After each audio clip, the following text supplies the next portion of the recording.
सबसे पहले धन्यवाद करना चाहेंगे खेती बचाओ संघर्ष समिति की पूरी टीम, सरदार जरनैल सिंह जी, उनके सभी सहयोगी जिन्होंने इस आंदोलन में अभी तक शहीद हुए किसानों की आत्मिक शांति के लिए आज साहिब श्री गुरु ग्रंथ साहिब जी की शरण में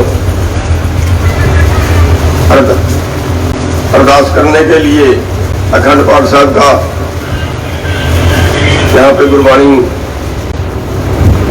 पढ़ी है और अखंड पाठ साहब का पाठ रखवाया है। और दूसरा, उस मालिक के चरणों में अरदास करने के लिए कि ये जो आंदोलन है इस पे अपनी छत्र छाया बनाए रखे, क्योंकि ये आंदोलन हम बेशक किसानों का कह रहे हैं, लेकिन वास्तविकता ये है किसानों का आंदोलन नहीं है। ये आंदोलन को मालिक खुद चला रहा है और ये आंदोलन सारी जनता का आंदोलन है, जन आंदोलन है। जहां फसल पैदा करने वाले का आंदोलन है, वहीं मोल लेके पेट भरने वाले का भी आंदोलन है। तो इस आंदोलन को आगे बढ़ाने के लिए उस मालिक की वाणी पढ़ी गई है, इस आंदोलन को और समृद्धि दे। तो धन्यवादी हैं सरदार जरनैल सिंह जी और उनकी पूरी टीम के। साथियों, कोई भाषण जैसी तो कोई बात है नहीं, लेकिन समझने वाली थोड़ी सी जरूर बात है कि ये कृषि कानून नहीं है। कृषि कानून इनका नाम रखा गया है, लेकिन वास्तव में ये कृषि व्यापार कानून है। और इन कानूनों से पूरे जहां खेती के और व्यापारी के बीच में सरकार थी, वो सरकार अब हमारे बीच से किनारे हो रही है। अब आपको पूरी तरह पूंजीपतियों के रहमो करम पर छोड़ दिया गया। आप कुछ खेती करें, कुछ ना करें, कहीं बेचें कहीं ना बेचें, कोई खरीदे कोई ना खरीदे। और इसके भी 2 कदम आगे ये कर दिया गया कि वो भी पूरे वर्ल्ड के साथ आपको मुकाबला करना होगा। व्यापारी की मर्जी है, व्यापारी हरियाणा से खरीदे, व्यापारी की मर्जी है व्यापारी अमेरिका से खरीदे। यानी अब जो आपका मुकाबला होगा वो हिंदुस्तानी का हिंदुस्तानी से नहीं होगा। जो फसल की बोली होगी वो ये नहीं होगी कि हरियाणा में महंगी है कि पंजाब में महंगी है, बल्कि ये होगी कि हरियाणा से सस्ती मिलती है कि अमेरिका से सस्ती मिलती है। और इस कंपटीशन में हमारे जो हालात हैं वो किसी तरह भी वर्ल्ड लेवल पे शूट नहीं करते। आप 2 एकड़ के मालिक हैं, 85% किसान, 82% किसान 2.5 एकड़ से कम के मालिक हैं। अमेरिका में 10 वर्ग किलोमीटर की एवरेज है, 20,000 40,000 एकड़ का भी किसान। आपकी खेती रोजगार है, वहां की खेती व्यापार है। अगर वर्ल्ड लेवल पे आपका रेट आता है तो आज गेहूं का रेट 1700 रुपए है मार्केट में, धान का 1100 रुपए है मार्केट में, मक्के का 1000 रुपए है मार्केट में। किसी हालत में आप खेती करनी पड़ता नहीं खाएगी आप। और जब आपको खेती पड़ता करनी नहीं खाएगी तो आप इस जमीन का रेट पिछले 8 साल में आप देख रहे हैं कि आधे रह गए हैं। और अगले चंद सालों में जब आपको रेट नहीं मिलेगा तो फसल का रेट और नीचे आ जाएगा। और उसकी अगली पॉलिसी ये है कि अमेरिका की खेती का अगर मुकाबला करना है तो फिर यहाँ भी कंपनियां खेती करेंगी, यहाँ भी मशीनी खेती होनी चाहिए, हजारों एकड़ के प्लाटों में होनी चाहिए, बड़ी मशीनरी से होनी चाहिए। और उस वक्त हमारे पास ना तो जमीन के मालिक रहेंगे और ना हमारे मजदूर खेत में काम करने के मालिक रहेंगे। यानी मंडी का पूरा व्यापार खत्म होगा, मंडी का पूरा सिस्टम खत्म होगा। अभी इस साल 4 मंडियां हरियाणा में बंद कर दी गई। तो ये पूरे का पूरा ढांचा जो है, मौजूदा ढांचा, जिसमें आड़ती, व्यापारी, किसान, मजदूर, दुकान वाले, ये सारा ढांचा ध्वस्त होके ये सारा कारोबार कारपोरेट को जाएगा, पूरी खेती आगे कारपोरेट करेगा। और फिर हमारी जो हालत होगी वो ये होगी कि हम जिंदा कैसे रहें, हम जिंदा कैसे रहें, क्योंकि बाजार में आपके लिए मजदूरी नहीं है।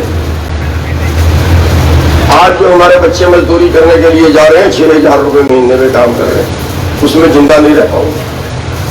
इसलिए ये आंदोलन लड़ना, इसमें कुर्बानियां कितनी भी हो, इसमें तकलीफें कितनी भी आए, झेलनी पड़ेगी, दूसरा रास्ता नहीं है हमारे पास। और हाँ, इस आंदोलन में हमें बिल्कुल बड़ा साफ कह के लड़ना चाहिए आंदोलन कि जो इसमें लाठी खाने से डरे, जो इस आंदोलन में मुकदमों से डरे, जो इस आंदोलन में जेल जाने से डरे, जो इस आंदोलन में सरकार की प्रताड़ना से डरे, किसी भी मुसीबत से डरे, वो आंदोलन में ना ही आए तो बेहतर है। ये आंदोलन, इसमें कुर्बानियां भी होंगी, इसमें मुकदमे भी बढ़ेंगे, इसमें जेलें भी काटनी पड़ेंगी। 40-45 मुकदमे से पहले हमारे ऊपर 307 के दर्ज हो चुके हैं इसी आंदोलन में, लेकिन हमने कभी नहीं कहा कि एक भी मुकदमा वापस लीजिए हमारे। हमने ये कहा और जितने दर्ज कर सकते हैं कर लीजिए, लेकिन आंदोलन से नहीं हटेंगे, ऐसे ही लड़ेंगे, जैसे लड़ रहे हैं ऐसे ही लड़ेंगे। तो साथियों, बिना कुर्बानियां दिए इतिहास उठा के देख लीजिए, बिना कुर्बानियां दिए व्यवस्था कभी नहीं बदली।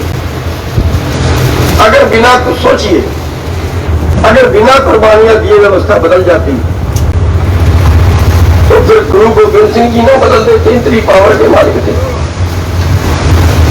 इतनी ताकत के मालिक थे, परमात्मा से जुड़े हुए थे, वो ना बदल देते। फिर क्या जरूरत थी परिवार शहीद कराने की, क्या जरूरत थी इतनी बड़ी बड़ी मिसालें पैदा करने की,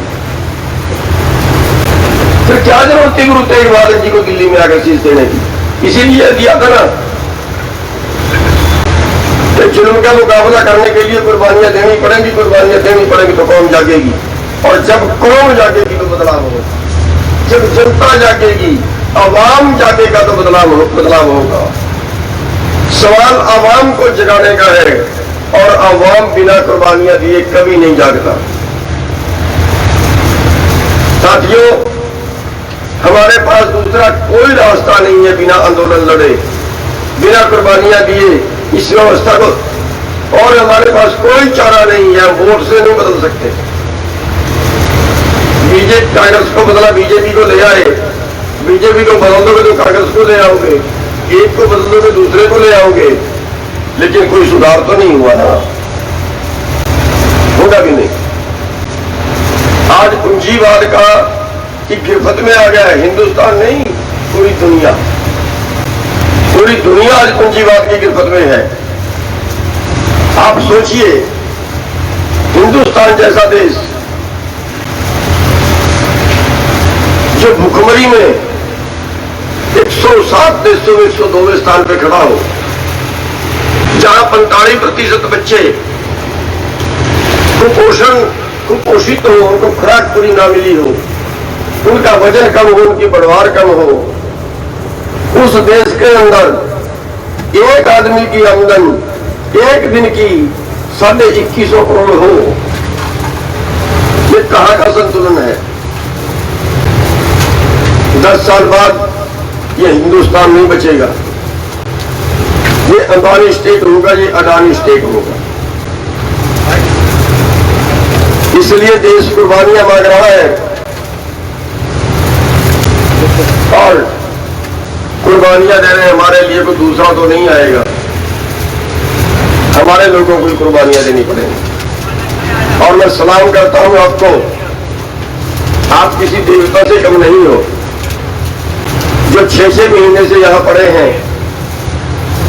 और ये लड़ाई केवल आपके लिए नहीं, आप पूरे देश के लिए लड़ रहे हो। आप सब उन लोगों के लिए भी लड़ रहे हो जो भोजन खाते हैं। और शायद इसीलिए परमात्मा भी आपके साथ खड़ा है। शायद इसीलिए ये सच है कि हमने कब सोचा था कि हम 6 महीने सड़कों पे बैठेंगे। हम कब सोच के आए इतना खर्चा कहां से आएगा? हम कब सोच के आए इतने टेंट और इतनी झोपड़ियां डालनी पड़ेंगी? हमने तो कभी सपने में भी नहीं सोचा था। लेकिन वो प्रकृति, वो मालिक, क्योंकि सबको रोटी उस मालिक ने देनी है और इन कानूनों से आपकी रोटी का व्यापार बना दिया गया है और ये उस मालिक को मंजूर नहीं है। क्योंकि परमात्मा रोटी पशु पक्षियों को सबको देता है। गुरबाणी कहती है, सैल पत्थर में जंत उभाए ताका रिज़्क़ आगे करता है। जिन जीवों के हाथ पैर नहीं है उनको भी मालिक देता है।